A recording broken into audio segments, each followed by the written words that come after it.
আসলে কিছু মানুষ না কখনোই ভালোবাসার যোগ্য হয় না। আমরা ভাবি যে তাদেরকে ভালোবেসে আমরা বদলে ফেলতে পারবো। এটা খুব ভুল ধারণা। এটা খুব ভুল ধারণা। এটা কখনো হয় না। এটা বাস্তবে কোনোদিনও সম্ভব নয়। কোনো অযোগ্য মানুষকে তুমি যদি একটা যোগ্য জিনিস দাও, যেটা সে কোনোদিনই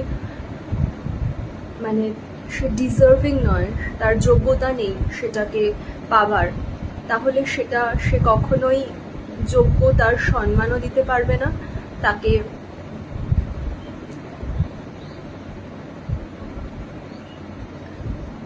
বিভিন্নভাবে বিপর্যস্ত হতে হবে।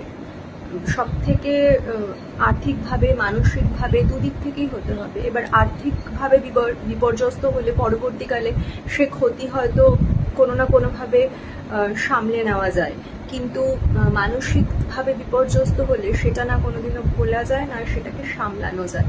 তো সেজন্য যারা অযোগ্য মানুষকে ভালোবেসে নিজেদেরকে মহান ভাবছ, তাদেরকে আমি একটা কথাই বলতে চাই, ভুল করছো।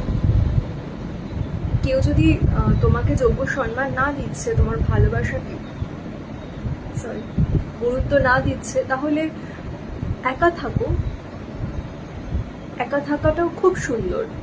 একবার নিজের সাথে সময় কাটিয়ে দেখো, অনেক সুন্দর, অনেক ভালো লাগার জিনিস, অনেক ভালোবাসার জিনিসের সাথে সময় কাটানো যায়। কিন্তু একটা যেখানে তোমার গুরুত্ব নেই, সেখানে বারবার গুরুত্ব প্রমাণ করতে গিয়ে অপমানিত হওয়া, সেটা করো না। আমি কারোর ব্যক্তি স্বাধীনতায় তো আমি হস্তক্ষেপ করতে পারি না, সেটা আমি চাইও না। আমি শুধু আমার অভিজ্ঞতাগুলো সবার সাথে শেয়ার করে থাকি, যে অভিজ্ঞতার জন্য আমাকে একদিন মানসিকভাবে বিপর্যস্ত হতে হয়েছে। আমার মনে হয়েছিল যে আমার ভুলটা কোথায়, আমার সাথে কেন এত খারাপ ব্যবহার হচ্ছে। আমার সাথে খারাপ ব্যবহার হচ্ছে বা হয়েছিল কারণ আমি ভুল জায়গায় ভুল মানুষদের সঙ্গে ছিলাম।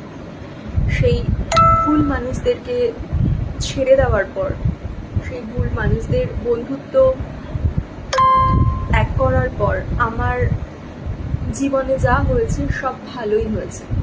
সেজন্য আমি চাই তোমরা সবাই ভালো থাকো। সেজন্যই কথাগুলো শেয়ার